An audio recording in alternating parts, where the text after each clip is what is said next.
first thing I would like to say is thank you. Not only has Harvard given me an extraordinary honor, but the weeks of fear and nausea I have endured at the thought of giving this commencement address have made me lose weight. A win-win situation. Now all I have to do is take deep breaths, squint at the red banners, and convince myself that I am at the world's largest Gryffindor reunion. Delivering a commencement address is a great responsibility, or so I thought, until I cast my mind back to my own graduation. The commencement speaker that day was the distinguished British philosopher, Baroness Mary Warnock. Reflecting on her speech has helped me enormously in writing this one, because it turns out that I can't remember a single word she said. This liberating discovery enables me to proceed without any fear that I might inadvertently influence you to abandon promising careers in business, the law, or politics for the giddy delights of becoming a gay wizard. You see, if all you remember in years to come is the gay wizard joke, I've come out ahead of Baroness Mary Warnock. Achievable goals, the first step to self-improvement. Actually, I have racked my mind and heart for what I ought to say to you today. I have asked myself what I wish I had known at my own graduation, and what important lessons I have learned in the 21 years that have expired between that day and this. I have come up with two answers. On this wonderful day when we are gathered together to celebrate your academic success, I have decided to talk to you about the benefits of failure. And as you stand on the threshold of what is sometimes called real life, I want to extol the crucial importance of imagination. These may seem quixotic or paradoxical choices, but bear with me. Looking back at the 21-year-old that I was at graduation is a slightly uncomfortable experience for the 42-year-old that she has become. Half my lifetime ago, I was striking an uneasy balance between the ambition I had for myself and what those closest to me expected of me. I was convinced that the only thing I wanted to do, ever, was write novels. However, my parents, both of whom came from impoverished backgrounds and neither of whom had been to college, took the view that my overactive imagination was an amusing personal quirk that would never pay a mortgage or secure a pension. I know the irony strikes with the force of a cartoon anvil now, but... So they hoped that I would take a vocational degree. I wanted to study English literature. A compromise was reached that in retrospect satisfied nobody, and I went up to study modern languages. Hardly had my parents' car rounded the corner at the end of the road than I ditched German and scuttled off down the classics corridor. I cannot remember telling my parents that I was studying classics. They might well have found out for the first time on graduation day. Of all the subjects on this planet, I think they would have been hard put to name one less useful than Greek mythology when it came to securing the keys to an executive bathroom. Now, I would like to make it clear in parenthesis that I do not blame my parents for their point of view. There is an expiry date on blaming your parents for steering you in the wrong direction. The moment you are old enough to take the wheel, responsibility lies with you. What is more, I cannot criticize my parents for hoping that I would never experience poverty. They had been poor themselves, and I have since been poor.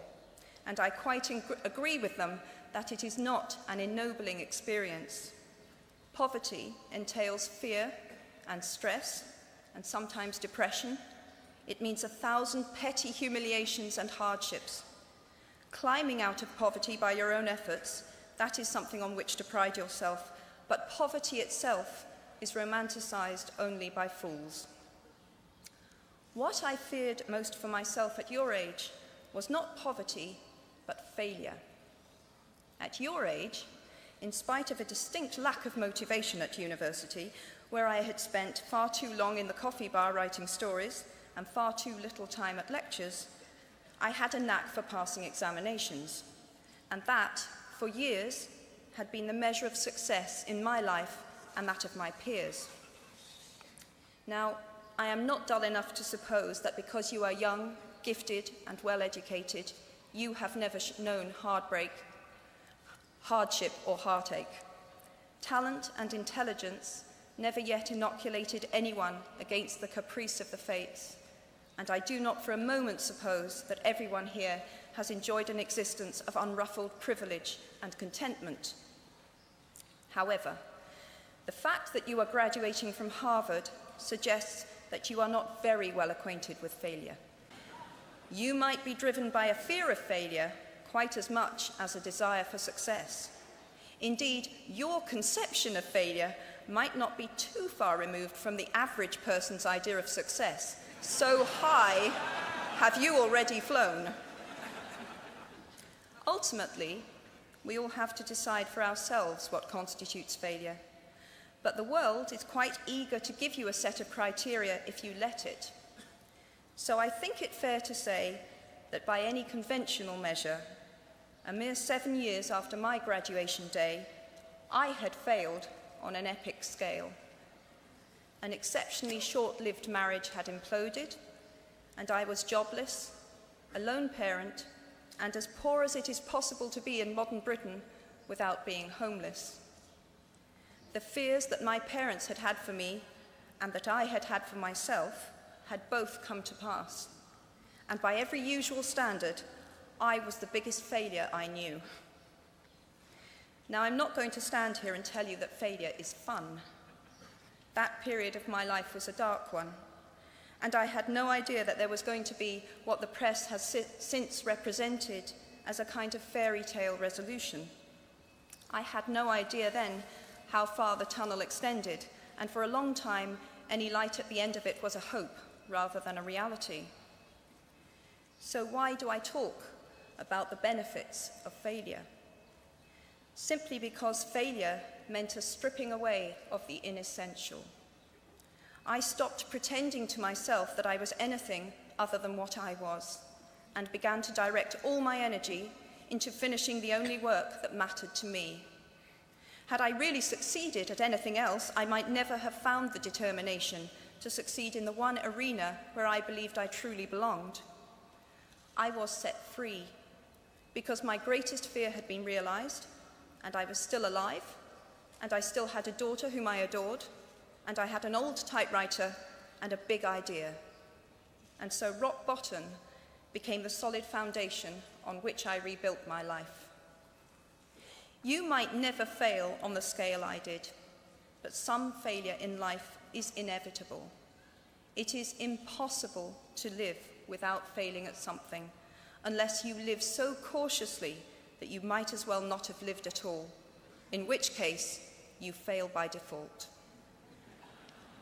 Failure gave me an inner security that I had never attained by passing examinations.